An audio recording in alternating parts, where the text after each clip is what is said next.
여러분들 오늘은 제가 뭘 하려고 하냐면 수시 교과 전형의 지원 가능 라인에 대해서 좀 얘기를 하려고 해요. 수시 전형 중에 교과 전형이 조금 크리티컬하죠. 다른 전형에 비해서 좀 크리티컬하기 때문에 오늘은 제가 수시 지원 가능 라인에 대해서, 교과 전형의 라인에 대해서 좀 말씀을 드리려고 하는데요. 참고로만 좀 활용해 주시면 좋을 것 같아요. 제가 많은 대학의 지원 가능 라인 다 말씀드리고 싶은데 시간 관계상 그건 좀 어렵고요.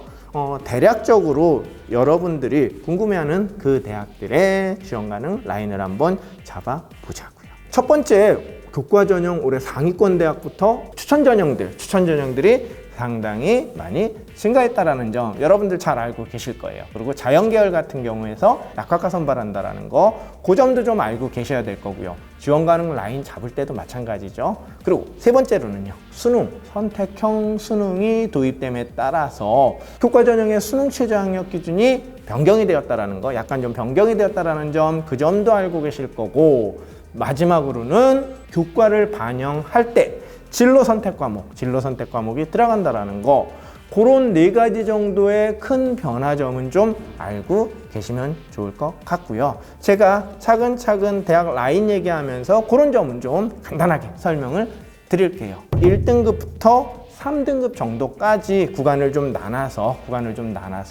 말씀을 드리려고 해요.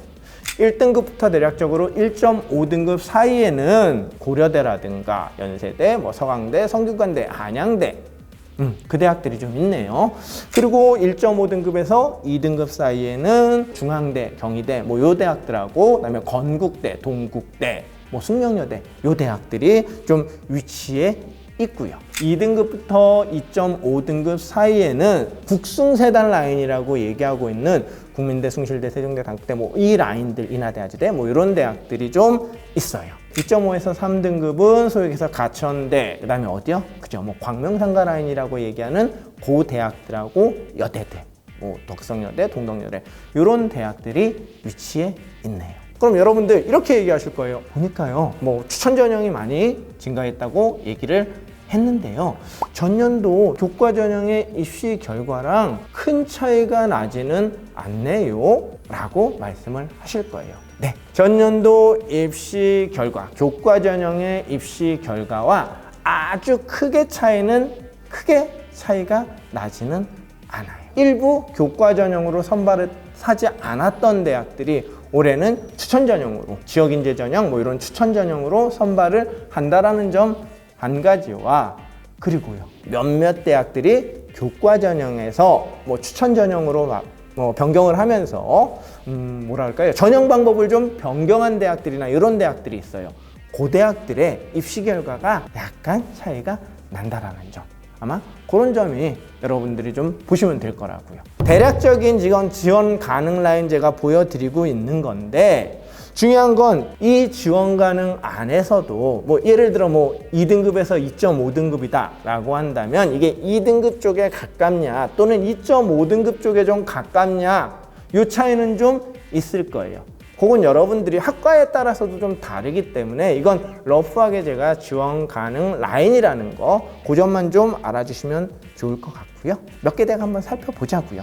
일단은 1등급에서 1.5등급 사이에 있는 대학들, 소위 얘기해서 상위권 대학들이죠. 이 대학 내에서도 사실은 미묘하게나마 지원 가능 성적 또는 지원 가능 라인의 차이를 좀 보일 거예요. 우리가 익히 알고 있는 대학 서열이냐? 그렇지는 않다라는 거죠. 전형 방법에 따라서 좀 차이가 날 거라고 생각이 된다라는 거죠. 같이 한번 볼게요. 여기서 연세대랑 이화여대랑 한양대 같은 경우는 어떻죠, 여러분들? 교과 전형에서 수능 최저 학력 기준을 적용하지 않고 있다라는 거. 전년도 이대라든가 한양대 같은 경우는 전년도 실제 입결에서 크게 차이가 나지 않을 가능성이 좀 있어요. 그에 비해서 연세대 같은 경우에는 단계별 전형을 실시하고요. 2단계에서 면접이 40%나 들어가기 때문에 교과 성적에 일부 역전이 좀 생길 수는, 면접으로 좀 역전을 시킬 수 있는 개연성은 좀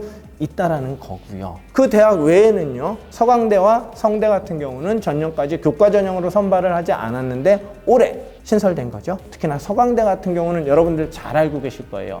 올해 수능 최저 학력 기준을 좀 완화시켰죠. 아마 우리가 알고 있었던 것보다는 다소 성적이 좀 상승할 가능성도 있다라고 말씀을 좀 드릴 수 있을 것 같아요. 성대는요, 성대 같은 경우는 좀 차이점이라고 한다면 교과를 반영할 때 진로 선택 과목 반영하는 게 좀 다른 대학하고 다르죠. 20점이 정성평가를 실시해요. 그래서 대학 간 뭐 1등급에서 1.5등급 안에 있는 대학 내에서도 사실은 이런 미묘한 전형 방법의 차이에 따라서 성적에 좀 변화가 있을 걸로 예상은 좀 되고요. 2등급에서 2.5등급 한번 볼까요? 특이하다라기보다 여러분들이 좀 알고 계셔야 될 대학들만 좀 설명을 드릴게요. 홍익대학교, 그죠? 홍익대학교가 보일 거예요. 왜냐하면 경쟁대학이라고 얘기하는 건국대라든가 동국대라든가 숙대 같은 경우는 요거보다 앞그룹이라기보다는 앞등급에 있죠. 1.5에서 2등급 사이에 있는데 홍대가 2등급에서 2.5등급 사이에 있네요. 요거 여러분들이 좀 궁금할 거예요. 물론 2등급에서 2.5등급이라고 해서 2.5등급에 가깝진 않을 거예요. 2등급 쪽에 가깝긴 할 건데 어쨌든 경쟁대학하고 좀 차이가 나죠. 이유는 뭘까요? 수능 최저 학력 기준의 경중이라고 좀 얘기를 좀 할 수 있을 것 같아요. 홍익대 학교장 추천 같은 경우에는 올해 특히나 인문계열 같은 경우는 수능 최저 학력 기준이 세계 합 7위예요. 다른 경쟁대학에 비해서는 다소 좀 높아 보여요. 6월 모평까지 시험을 보고 나니까 특히나 인문계열의 수능 최저 학력 기준 충족하기가 좀 어려울 걸로 예상이 된다라는 얘기들을 좀 많이 하고 있죠. 거기다가 특히 일반적으로 인문계열의 수능 최저 학력 기준이 자연계열에 비해 다소 높았단 말이에요. 그 상황에서 인문계열의 수능 최저 학력 기준이 경쟁대학보다 높다! 그렇다고 한다면 충족자가 예년에 비해서 좀 적지 않을까? 라는 의미 때문에 홍익대는 경쟁대학에 비해서 약간 성적이 좀 지원 가능 성적이 좀 낮지 않을까라고 예상이 되는 거고요. 그런 대학이 하나 또 보여요. 어딜까요? 물론 같은 등급대에 있기는 하지만 아주대학교 같은 경우가 그 라인에 있기는 한데 올해 아주대학교 수능 최저 학력 기준이 인문자연계 공이 2개 합 4예요. 소위 얘기해서 뭐 인하대라든가 경쟁대학보다 좀 높은 편이거든요. 그래서 아주대 경우에도 지원 가능 성적, 지원 가능 라인이 좀 다소 경쟁대학보단 낮은 수준에서 형성될 개연성이 높다라는 거. 여러분들이 그런 점은 좀 알고 계시면 좋을 것 같아요. 매번 뭐 영상이라든가 이런 거에서 강조하는 것 중 하나가 수시 모집 요강 좀 꼼꼼히 보세요. 뭐 이런 얘기들을 많이 하거든요. 그 등급별로 제가 지원 가능 라인은 좀 보여드렸는데 전형 방법에 따라서 미묘한 차이를 보이기 때문에 여러분들이 수시 모집 요강 꼼꼼하게 체크하자. 그 말씀을 좀 드리고 싶네요. 이제 여러분들 대략적으로 지원 가능 라인 좀 보이시나요? 안 보이신다고요? 안 보이신다라고 한다면 2가지 다운받으세요. 학교 홈페이지에 들어가서 말씀드린 수시 모집 요강하고 전년도 입결 이 2가지 다운을 받으셔서요.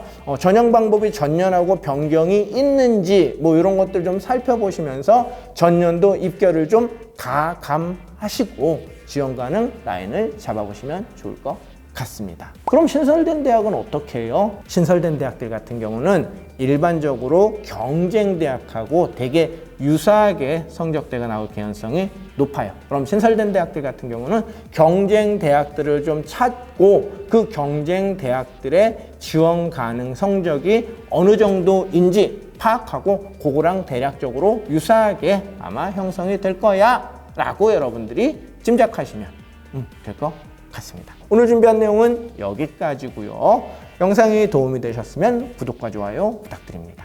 감사합니다.